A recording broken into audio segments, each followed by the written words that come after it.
da nossa equipa no Campeonato do Mundo de corta-mato em 1978 e foi de facto muito difícil. O percurso estava extremamente escorregadio e, inclusivamente, um dos atletas portugueses, na circunstância, Tavares da Silva, chegou a fazer toda uma descida, sentado no percurso, fazendo mais um deslizar ao longo da pista do que correr. Depois, inclusivamente, foi bastante difícil fazer a curva que seguia, mas isso são histórias de 1978. Para hoje, também grande dificuldade para os atletas portugueses. O Luís Lopes já teve a oportunidade de referir que o peso nestas coisas conta muito e, particularmente, se os atletas quenianos podem não o parecer, eles são bastante altos, a maior parte deles têm uma altura que ronda 1,75 m, 1,80 m e em termos de meio-fundistas são relativamente pesados. Daí que tenham também vantagem para lá de saberem correr em qualquer percurso e o facto de serem africanos, não nos podemos esquecer que a maior parte destes atletas são oriundos de duas tribos, os Nandi e os Kikuyu, que vivem habitualmente e nascem e vivem habitualmente durante a sua juventude a uma altitude superior a 2.000 metros e por isso mesmo muitas vezes são obrigados na sua juventude a enfrentar condições atmosféricas extremamente difíceis, dado que mesmo em território africano as neves perenes também existem e os grandes nevões em condições atmosféricas muito difíceis. John Ngugi, que está na frente, já que se referia a alturas e pesos, é um homem com 1,78 m e 62 kg, um atleta bastante alto para fundista, nascido a 10 de maio de 1962. Portanto, é um atleta que não é um veterano propriamente dito, no entanto é tão conhecido há tão largos anos que, de facto, as pessoas se habituaram a ouvir o seu nome e a pronunciá-lo em situações de vitória. O ano passado também ele esteve à beira do recorde do mundo dos 10.000 metros, quando no fim do ano, e depois de ter praticamente não frequentado a Europa durante toda a época, acabou por fazer 27:11:62, a segunda marca mundial do ano e a terceira de todos os tempos para os 10.000 metros.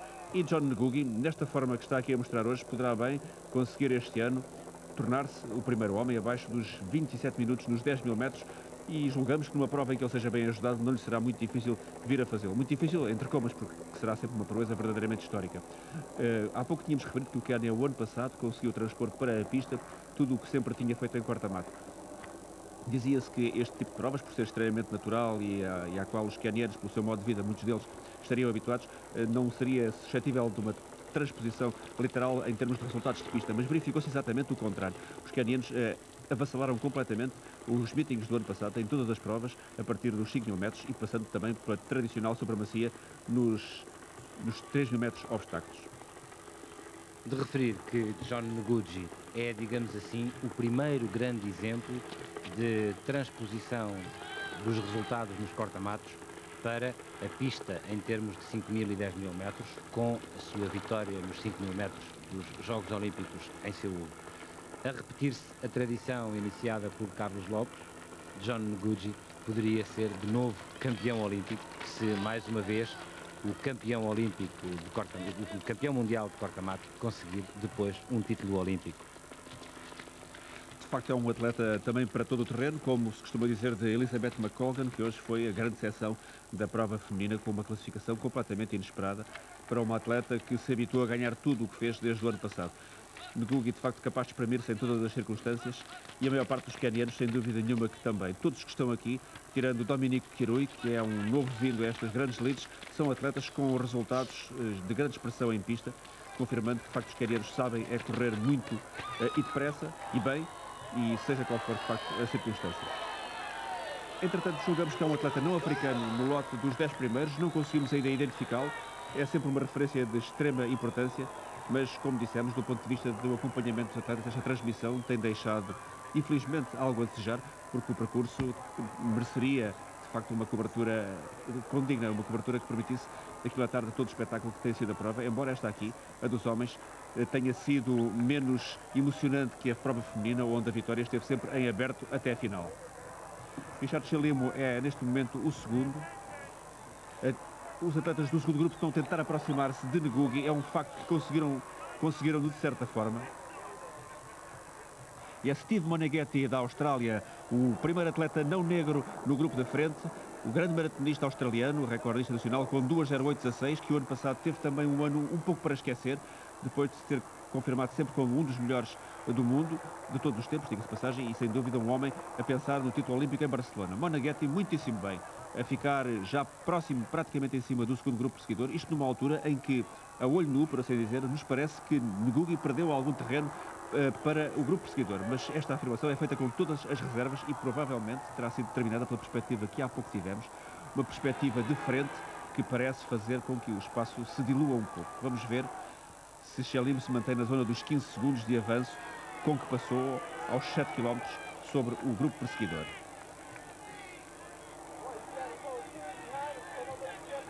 John Ngugi na frente e o seu avanço continua a ser muito grande, ainda não divisamos os atletas que o perseguem e ele, entretanto, também consegue controlar perfeitamente a corrida. Um avanço muito significativo para o queniano. Só agora lá vem o segundo grupo, à saída daquela curva, de facto, o avanço de Ngugi deve estar praticamente igual e começa a ser muito difícil para Khalid Sky e Fita Biissa pensarem em vir aqui a conquistar o título mundial. Eles que eram talvez os dois maiores favoritos antes da prova partir. Neste grupo também não é possível identificar atletas portugueses, a não ser o Manuel Matias, que passa mais uma vez. E John Ngugi conquista mais uma volta a um atleta atrasado. Impressionante, de facto, É o mínimo o atleta que se pode dizer. queniano. Realmente uma prova simplesmente incrível. De Ngugi, que as pessoas referiam, enfim, quase de passagem, que de facto vinha aqui para tentar o 5º título mundial, mas ninguém estava verdadeiramente convencido, julgamos nós pelo menos. A imprensa portuguesa e da Europa Ocidental, francesa, espanhola e italiana não falava em Ngugi como uma hipótese de campeão do mundo, muito menos os americanos certamente o pensariam, mas o que é certo é que ele tinha o seu plano perfeitamente estudado, 6º classificado no campeonato do Quénia, a aparecer aqui claramente à frente dos seus compatriotas, enquanto o jovem Paul Tergat, que também ganhou os trials quenianos para os campeonatos do mundo, não foi ainda visto durante a prova. Certamente uma estreia marcante para Paul Tergat, mas um atleta talvez um bocado verde ainda para estas grandes andanças a nível mundial. A nível das provas disputadas no seu país, tanto os campeonatos do Quénia como depois a prova do Troféu Internacional disputada em Nairobi, as vitórias de Paul Tergat face a todos os seus compatriotas que alinharam também em peso na prova disputada em Nairobi e que antecedia o Cross dos 5 Moinhos, penúltima prova do Troféu Internacional de Corta-Mato e a última a pontuar antes do Campeonato do Mundo, dado que deveremos referir que os Campeonatos do Mundo pontuam sempre para o Troféu Internacional, são a final dessa mesma competição e os atletas aqui somam pontos a dobrar. Uma outra curiosidade, esperava-se que a equipa queniana pudesse este ano englobar os 3 irmãos da família Ngugi. No entanto, nenhum dos 2 irmãos mais novos de John Ngugi conseguiu lugar na seleção queniana. Muito provavelmente poderá ficar para o ano uma família, de facto, onde os corredores surgem praticamente sem se esperar e a fazer grandes resultados. Entretanto, Jorge Lopes, tivemos a informação por parte do Seleção Internacional que Paul Tergat acabou por não participar. Teve uma lesão, uma ruptura antes da prova e, portanto, está explicado o pouco protagonismo de um homem que, sendo muito novo, no entanto, de facto, tinha conseguido resultados perfeitamente surpreendentes ao longo desta época de corta-mato. Entretanto, já que o Jorge Lopes referiu a questão da classificação da World Challenge, é também de dizer que Albertina Dias conseguiu a 2ª posição global na World Challenge de corta-mato, portanto, de facto, coadjuvar o seu resultado de hoje com uma posição de relevo internacional. Aqui na prova dos homens, John Ngugi está com o título mundial praticamente ao colher das mãos. Seria já incrível se ele viesse a perder. O seu avanço manteve-se praticamente. Ngugi não baixou de ritmo. Uma autêntica máquina, de facto, o atleta queniano.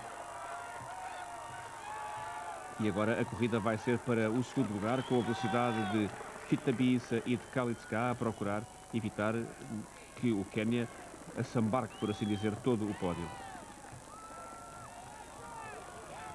Ngugi a caminho do estádio.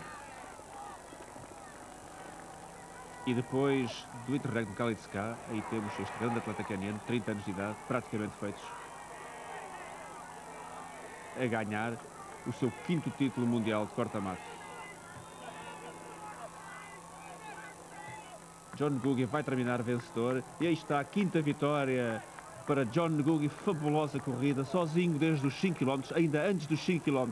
E agora é a grande luta para a 2ª posição. Fita Bissa com William Mutual.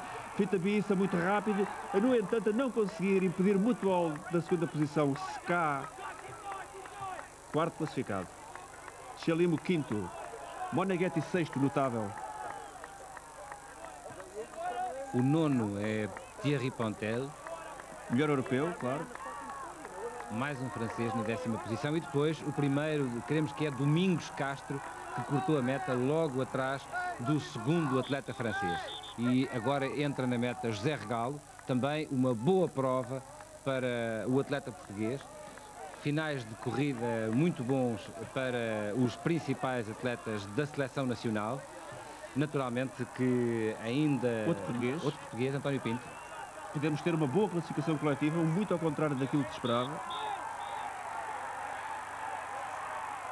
E de facto a equipa portuguesa conseguir colocar alguns atletas ainda no grupo mais importante, aquele onde estão os primeiros europeus. E queremos que era de facto Domingos Castro que cortou a meta, embora de facto às vezes seja difícil através do monitor conseguir controlar se é o Domingos ou o Dionísio Castro. No entanto, parecemos ser o Domingos. Agora... Muito boa prova, entretanto, a de José Regalo, que está de facto a recuperar de forma impressionante depois dos grandes problemas que teve na sua carreira. Fernando Couto e Joaquim Pinheiro estão agora no funil de chegada e Paulo Guerra cortou a meta. Portanto, os portugueses praticamente entraram todos, só não vimos Juvenal Ribeiro. E ainda hoje, naturalmente, na edição do Estádio da Noite, teremos oportunidade de dar a classificação coletiva da equipa portuguesa, que mais uma vez fica muito perto do primeiro lugar europeu. A equipa está feminina... em aberto e pode ter sido mesmo a melhor equipa da Europa, vamos ver. Manuel Matias cortou agora a meta e terá sido ele o último dos atletas portugueses a cortar a meta.